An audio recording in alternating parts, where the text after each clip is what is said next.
There we go. Seems a little dark, but it is a little time. I'm fond of this time change because it's much prefer summer when it's out. I start feeling sleepy at this point in time, but that's beside the point. Anyway, I hope everybody's doing well. Little Penny's back there. She's not feeling well. She got into something, so I'm not sure what she got into, but she's getting over a stomach issue. But hopefully she'll be fine tomorrow. Today she was acting like she wanted to eat, so that was good. So we can deal with that. And just don't you, those of you who have pets, don't you wish they could like tell you what's going on and how they feel? It would be so nice. Anyway, moving right along. Um, I'm not sure what triggered this particular reaction today, other than I just happened to see the quotes and I liked them and I thought, well, maybe it's because I started to say because I was blaming some things on other people. So anyway, probably because I was catching myself doing it, so that triggered this. Anyway, so I'm talking about a quote from Casey Stengel, who used to be a baseball player and then he got to be a baseball manager. This was a long time ago. Some of you might have fathers or grandfathers or somebody who knows something about Casey Stengel. But his quote was, "All blame is a waste of time. No matter how much fault you find with another, and regardless of how much you blame him, it will not change you. The only thing blame does is to keep the focus off you when you are looking for reasons to explain your unhappiness or frustration." Now, there's a second quote, but let me talk about this one first. Let me go through that again. All blame is a waste of time. No matter how much fault you find with another, and regardless of how much you blame him, it will not change you. The only thing blame does is to keep the focus off you when you are looking for reasons to explain your unhappiness or frustration. And I think this is where I was coming from when I was blaming because this wasn't happening or something was going wrong. And it was like, it's all because of. And so we get into the habit of saying it's them, it's someplace out there. Something is doing this thing to me and I can't because. And frequently this might sound perfectly logical. Like, for example, if I'm trying to go out and mow the yard, I can't mow the yard because it's pouring rain. Okay. But to start saying something to the effect of, I can't get this done because nobody else is working with me, or somebody's not giving me the information that I need, or whatever. In a sense, that's the last part about it focuses your frustration and why you can't do it. Because really, if you really wanted to get something done with it, you would figure out a way around to compensate for whatever it is you aren't getting done. For example, if somebody's supposed to give you something and you don't have it, what can you do instead? Is there any option that you've got that you can get? To sit there and basically say, I can't do it because takes your power away from you. It limits you. And it basically gives your power to somebody else. So other people, in a sense, control you. Does this make sense? So if you're basically saying you can't do something because out there, or somebody over there, somebody over there, somebody over there, or whatever, they have your power. You don't. They do. Now, if you don't want any power and if you want to feel totally powerless, that's perfectly fine with you. But the majority of people I've ever met in my entire life might have a few moments in time in which they would like to give up their power, but generally speaking, they prefer basically being in charge of their own lives. They prefer making their own decisions. They don't want somebody else to have power over them. They don't want somebody else to make their choices. But when you're giving blame to somebody else, you're giving them your power. Does that make sense? Because if that person's responsible for what you do or your success or your failure, I failed because the teacher didn't explain it to me. Okay, so if the teacher didn't explain it to you, what did you do? I failed because whatever.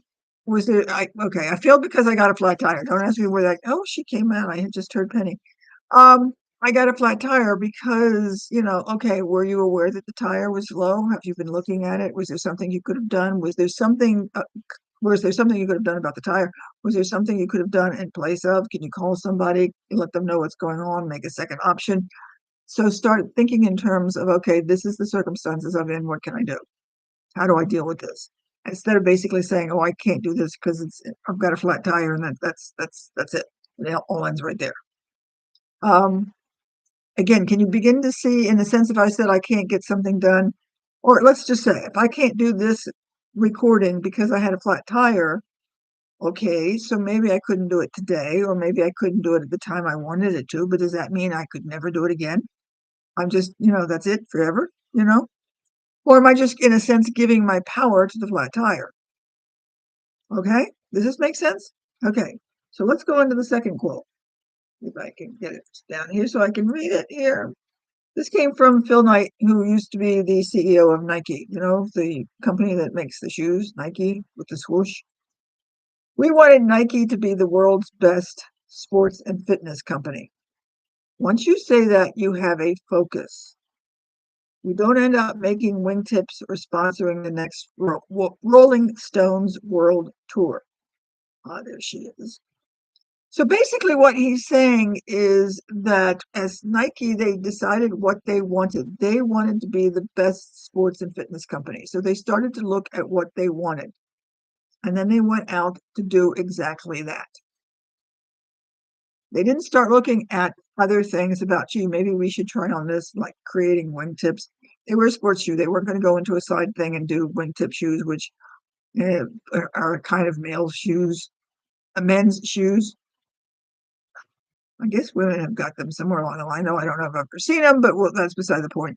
Nor did they start deciding that they were going to go out and sponsor somebody like, the Rolling Stones or Taylor Swift or some such thing like that. They put their focus on one thing. And once they put their focus on that thing, that's when they went for it.